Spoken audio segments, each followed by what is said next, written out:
नमस्कार, मैं हूं भारती सकलानी। एक गांव जहां सदियों से महाजनी का कारोबार चल रहा है। खून पसीने की गाढ़ी कमाई को महाजन सिर्फ इष्ट देवता के नाम पर लोन के रूप में दे दिया करते हैं। लेकिन वक्त ने सब कुछ बदल दिया। केदारनाथ त्रासदी के बाद जो कुछ हुआ उसे न तो आप भूल सकते हैं और न ही सीमांत गांव गंगीवासी, क्योंकि उसके बाद यहां बहुत कुछ बदल गया। कारोबार प्रभावित हुआ और कई लोगों की लाखों की गाढ़ी कमाई भी आफत में है। लेकिन गंगी के ग्रामीणों की आफत अभी कम हो ही रही थी कि देश में नोटबंदी ने इनकी कमर तोड़कर रख दी है। ईटीवी इसी गांव का सूरत हाल बताएगा और दिखाएगा जमीनी हकीकत। तो देखते हैं क्या है महाजन गांव की मुश्किल।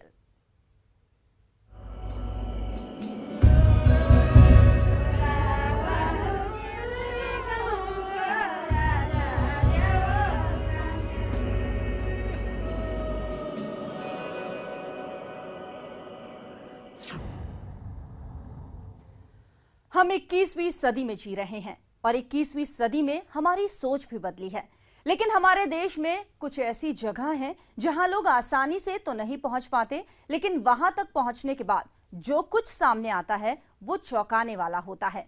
आज ईटीवी एक ऐसी ही कहानी या यूं कहे कि तल्ख सच्चाई दिखाने जा रहा है, जिसे सुनकर आपको हैरानी तो होगी, लेकिन ये सच है। तो आपको लेकर चलते हैं टिहरी के एक ऐसे गांव जहां आज भी भगवान को साक्षी मानकर लोन दिया जाता है। देखते हैं संदीप गोसाई की इस रिपोर्ट को।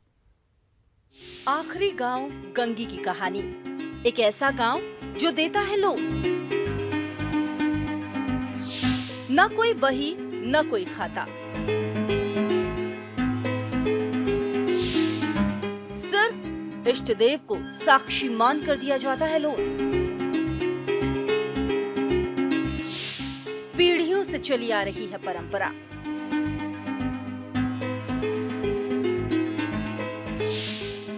केदार घाटी में इस गांव ने दिया करोड़ों का लोन। सुनकर आपको भी अजीब लग रहा होगा, लेकिन यह हकीकत है।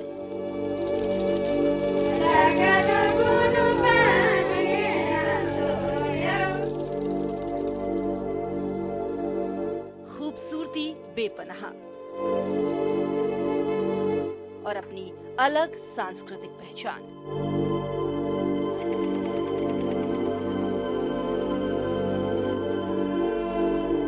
टिहरी जनपद के सीमांत विकासखंड भिलंगना में स्थित है एक हैरत अंगेज गांव।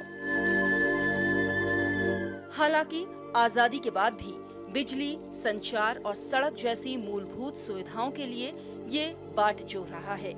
बावजूद इसके इस गांव के लोग दूसरी घाटियों को उधार देते आ रहे हैं। भारत का अंतिम गांव गंगी सुविधाओं के अभाव में भले ही ये गांव जीरा हो, लेकिन आर्थिक रूप से काफी मजबूत है। ये गांव सालों से एक बैंक की भूमिका भी निभाता आया है। नोटबंदी के बाद किस तरीके से इस गांव के हालात बदले हैं, इसका जायजा लेने के लिए ईटीवी की टीम इस गांव की तरफ बढ़ रही है। मेरे पीछे जो आप कस्बा देख रहे हैं वो है गुत्तू, और यहाँ से ईटीवी की टीम अब आगे का सफर शुरू करेगी। घनसाली से करीब 30 किलोमीटर की दूरी पर बसा है खूबसूरत कस्बा गुत्तू। गुत्तू से एक पैदल मार्ग पवाली काठा बुग्याल के लिए जाता है और दूसरा मार्ग भिलंगना घाटी में स्थित देश के अंतिम गांव गंगी के लिए। गुत्तू से हमने अपना सफर शुरू किया। ईटीवी की टीम दर्शकों को गंगी गांव की एक ऐसी परंपरा बताने जा रही है जिसने कई पीढ़ियों से अपनी मेहनत की कमाई को उधार में देना शुरू किया। गंगी टिहरी जनपद का सीमांत गांव गंगी है।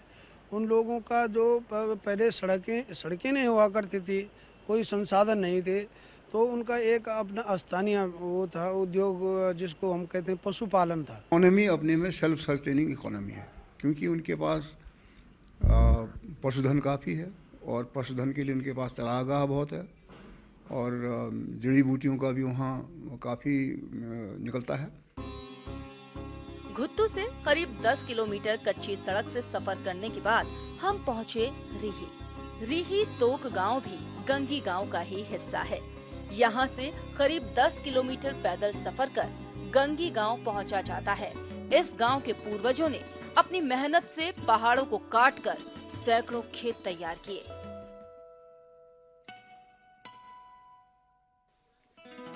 हिमालय की गोद में बसा गंगी गांव प्राकृतिक सौंदर्य और चारों तरफ से घने जंगलों से घिरा ये गांव आलू, चौलाई और राजमा की खेती के लिए प्रसिद्ध है।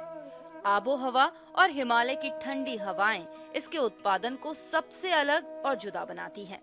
जंगलों और बुग्यालों से घिरे होने के कारण इस गांव के आसपास जड़ी बूटियों का खजाना है। खेती की जमीन केवल गंगी गांव में ही नहीं है, बल्कि कई तोक में फैली हुई है। गंगी गांव के लोग रीही, नलाड़, देवखुरी और लवाड़ी तोक में भी खेती करते हैं और यहाँ पर उनकी छानियां मौजूद है।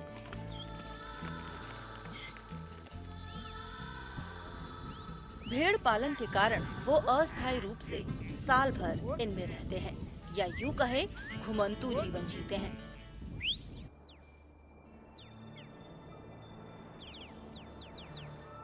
गंगी के ग्रामीण कहते हैं सदियों से उनके पूर्वजों ने कड़ी मेहनत की और फिर बचत में से कुछ धनराशि केदार, गंगोत्री और भिलंगना घाटी में ब्याज पर उधार देनी शुरू की। पिछले 15 सालों से गंगी गांव के प्रधान नैन सिंह कहते हैं कि गांव में अन्न और पशुधन से कमाई होती है। हमारे दादा परदादा शायद साहब परंपरा चल रहे हैं, जैसे आलू के खेत होते हैं, मार्चा की चुलाई के खेत है, अपना भेड़ बकरी पालना है, वही है सब। हम सारे पिछड़ी इलाके में हैं, वो कोई हमारा वो नहीं है, गाड़ी नहीं जाती है वहाँ पर, कुछ वो नहीं है, तो गाड़ी का भी अब बाद में। मेहनत का पैसा है, खून पसीने का पैसा है। हम लोगों ने जैसे कृषि का हम आलू उगाते हैं, चोला उगाते हैं, भेड़ बकरी पालते हैं, तो उसको बेचते हैं, उसको खर्च नहीं करते हैं, अपने पास रखते हैं, पैसा ज़्यादा खर्च न करके। गंगी गांव के लोगों ने सबसे ज्यादा धनराशि लोन के रूप में केदार घाटी में दी है। उधार देने की प्रक्रिया भी अजीबोगरीब है। यहाँ केवल सोमेश्वर भगवान ही गवाह होते हैं। केदार घाटी ही नहीं बल्कि गंगोत्री और भिलंगना घाटी में भी इस गांव के लोगों ने उधार दिया है। गांव के बीचों बीच भगवान सोमेश्वर का प्राचीन मंदिर है। उधार देने से पहले इसी मंदिर के प्रांगण में एक दिया जलाकर भगवान सोमेश्वर को साक्षी मानकर उधार दिया जाता है। तो अभी आपने देखा कि कैसे महाजन गांव गंगी की जिंदगी गुजर रही है। ब्रेक के बाद आपको दिखाएंगे आखिर हम क्यों कह रहे हैं, क्यों बढ़ी है महाजन गांव की मुश्किल।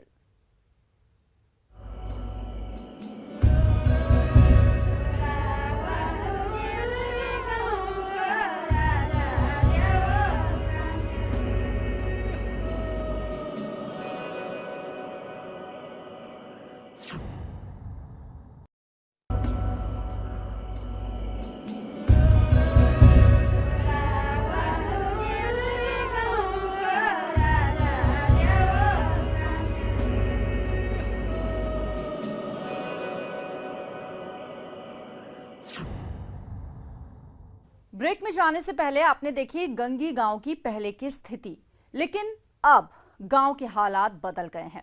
जी हां, केदारनाथ त्रासदी के पहले तो सब कुछ ठीक था, लेकिन उसके बाद यहां महाजनों की स्थिति थोड़ी बदली और उसके बाद अब नोटबंदी ने महाजनों की कमर तोड़कर रख दी।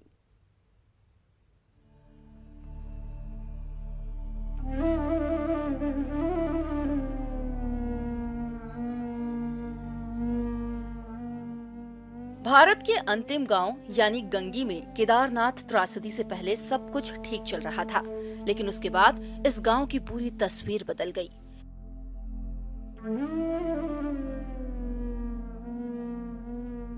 सालों से पूर्वजों ने केदार घाटी के व्यवसायियों को उधार दिया था, लेकिन जलजले में कई लोगों के होटल, लॉन्च, घोड़े खच्चर सब कुछ खत्म हो गया।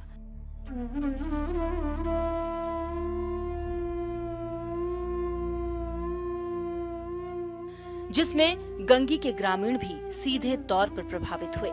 जानकार कहते हैं कि गंगी के लोगों ने केदार घाटी में जिन्हें धनराशि उधार दी थी, अब वो भी इसे लौटाने के लिए आनाकानी कर रहे हैं। केदार घाटी में गंगी गांव के लोगों की लाखों की धनराशि फंसी हुई है। उससे केदार घाटी में आपदा आई तो स्थानीय लोगों का, जो हमारे गंगी वाले लोग हैं, उनका तो बहुत पैसा वहाँ डूब गया।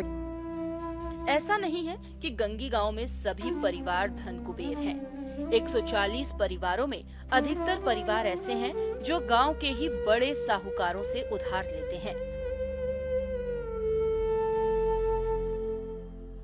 8 नवंबर को अचानक जब नोटबंदी का ऐलान पीएम मोदी ने किया तो इस गांव में जैसे हड़कंप मच गया। आनन फानन में ग्रामीणों ने अपनी मेहनत की कमाई को घुत्तू स्थित बैंक में जमा कराना शुरू किया। नोटबंदी के बाद अमीर से लेकर गरीब सब परेशान हैं।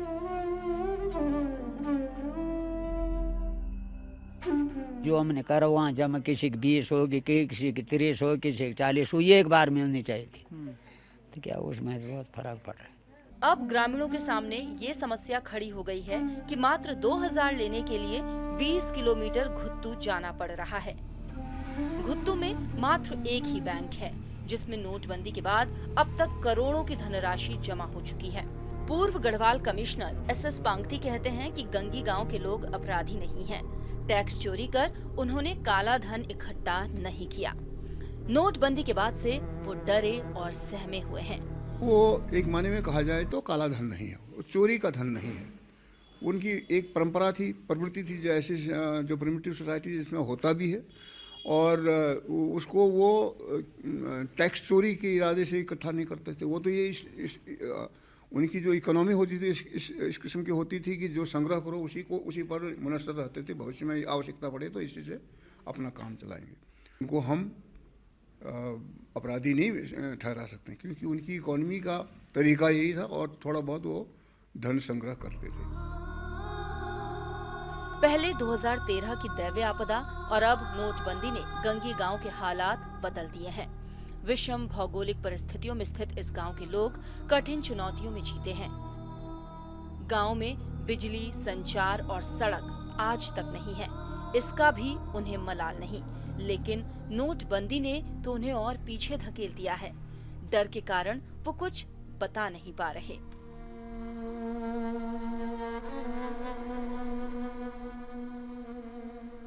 गंगी गाँव भालुबा संचा सासर ताल की गोद माँ, आरा पारा बरपा काठी भारत का बाल माँ। गंगी गाँव बालुबा संचा सासरो ताल की गोद माँ, आरा पारा बरपा काठी भारत का बाल माँ। ब्रह्म कमला फूल खिलचन ब्रह्म का कमंडल माँ, ब्रह्म कमला फूल खिलचन क्षीर सागर माँ। ताल को पानी इन देख्यानो आसमानी रंग माँ, नजर डगमगावनी तालों कसी बीच माँ। ताल को पानी हिल दुरानो मन मन वायु माँ, पूरी नजरानी पहुंचा दी तालों कसी अंत माँ। ये थी भारत के अंतिम गांव गंगी की कहानी। नोटबंदी के बाद भले ही गांव के हालात बदले हों और ग्रामीण कुछ भी कहने से डर रहे हों, लेकिन इस गांव ने कई घाटियों की तस्वीर बदली है और उन्हें आर्थिक मदद दी है। अपने सहयोगी अमनदीप भट्ट और कैमरा पर्सन सोहन परमार के साथ संदीप गुसाई, ईटीवी न्यूज, गंगी, टिहरी गढ़वाल। नोटबंदी की मार से सब परेशान हैं। घंटों लाइन में लगने के बाद भी लोगों को कई बार वापस लौटना पड़ रहा है। ऐसे में उन लोगों की मुश्किल को आप आसानी से समझ सकते हैं जब 20 किलोमीटर पैदल चलकर बैंक की लाइन में लगना पड़े और तब भी आपके हाथ में पैसा ना हो। गंगीवासी आजकल इसी समस्या से दो चार हो रहे हैं। हम बस इतना ही कहेंगे कि सरकार इनकी मुश्किलों को समझे और गंगी वासियों की जिंदगी में चल रही दुविधा का जल्द से जल्द समाधान हो। हमारी इस खास प्रस्तुति में इतना ही। नमस्कार।